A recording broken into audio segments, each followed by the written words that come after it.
ফুচকা চটপটি এমন একটি খাবার যেটা স্ট্রিট ফুড হলো সকলের কাছে জনপ্রিয়, কম বেশি সকল বয়সীদের কাছে। তো আজকে আমরা বাড়িতে ফুচকা তৈরি করলাম, এই জন্য দেখতে পাচ্ছেন যে ফুচকা কিনে নিয়ে আসছে পাঁপড় যেটা, আর এই যে ফুচকার ডাল যেটা রাবড়ি ডাল বলে অনেক সময়।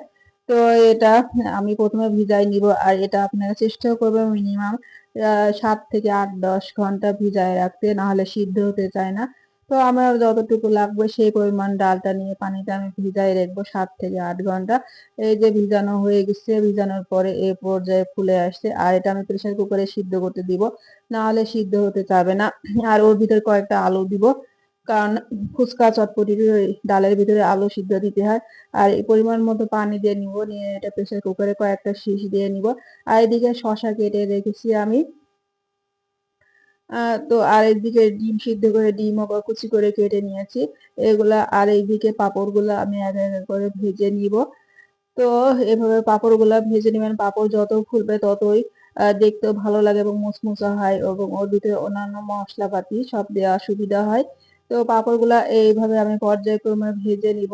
তো আপনারাও চেষ্টা করবেন, আমি এই সরষের তেলে ভাজছি, তো আপনারা সয়াবিন তেলেও ভাজতে পারেন। তো এইভাবে পাঁপড়গুলা যখন ফুচকা গুলা সুন্দর করে ফুলে ওঠে, দেখতে মনটা ভরে যায়। তো আমি পর্যায়ক্রমে এগুলা ফুচকার পাঁপড় গুলা সব আমি ভেজে নিচ্ছি।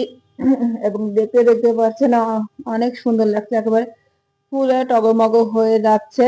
তো ফুচকা চটপটিটা আমার খুবই পছন্দের একটা খাবার। বাইরে গেলে আমি অন্যান্য খাবার অত খেতে ইচ্ছা করে না, আমি ফুচকাটা খাওয়ার চেষ্টা করি। তো আগে ফুচকা এক প্লেটের দাম ছিল 60 টাকা 50 টাকা, কিন্তু ইদানিং 70 থেকে 80 টাকা করে এক প্লেট ফুচকার দাম নেয়। সেই ক্ষেত্রে আপনারা এভাবে বাসায় কাঁচা পাঁপড় কিনে নিয়ে এসে, ডাল কিনে নিয়ে এসে এবার নিজেরা তৈরি করতে পারবেন, স্বাস্থ্যসম্মত হবে এবং সাশ্রয়ী হবে। তো আমরা এভাবে ফুচকা মাঝে মাঝে আমরা বাসায় এভাবে পাঁপড় কিনে নিয়ে আসি, ডাল একবারে কিনে নিয়ে আসছি, নিয়ে এসে আমরা বাসায় তৈরি করি। আমার হাজবেন্ডও বাসায় তৈরি ফুচকা পছন্দ করে, ওর বাইরের খাবার খেলে পেটের সমস্যা হয়, তাই বাসায় তৈরি করার আমি চেষ্টা করি। তো দেখতে পাচ্ছেন যে আমার সবগুলা পাঁপড় প্রায় ভাজা হয়ে যাচ্ছে।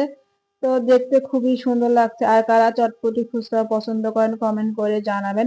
আর যদি ভালো লাগে, আপনার বাসায় যদি তৈরি করতে চান, তাহলে টাইমলাইনে শেয়ার করে রাখবেন। দেখতে পাচ্ছেন সবগুলা পাঁপড় আমার ভাজা হয়ে গেছে।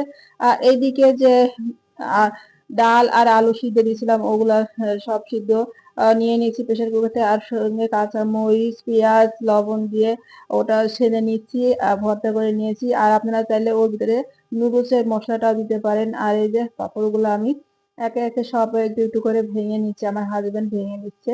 ও পাঁপড়গুলা ভাঙতে খুব ভালো পারে, তাই আমি বললাম পাঁপড়গুলা তুমি ভাঙো। আমার কাছে একবারে সব ভেঙে যায়। তো যাই হোক, ও পাঁপড়গুলো সব ভাঙা হয়ে গেছে। এবারে আমার হাজবেন্ড ওর ভিতরে আলু টালু এটা সেটা যেগুলো লাগবে আর কি সব দিয়ে দিচ্ছে পর্যায়ক্রমে।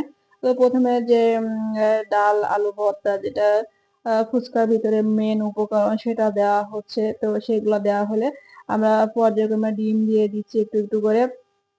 তো সব ফুচকা গুলা প্রায় রেডি হয়ে যাচ্ছে। তো ডিম গুলা দেখতে পাচ্ছেন সব দিয়ে দেওয়া হচ্ছে। ডিম গুলা দেওয়া হয়ে গেলে আমরা অন্যান্য উপকরণও দিয়ে দিব, আর শসা দিয়ে দেওয়া হচ্ছে।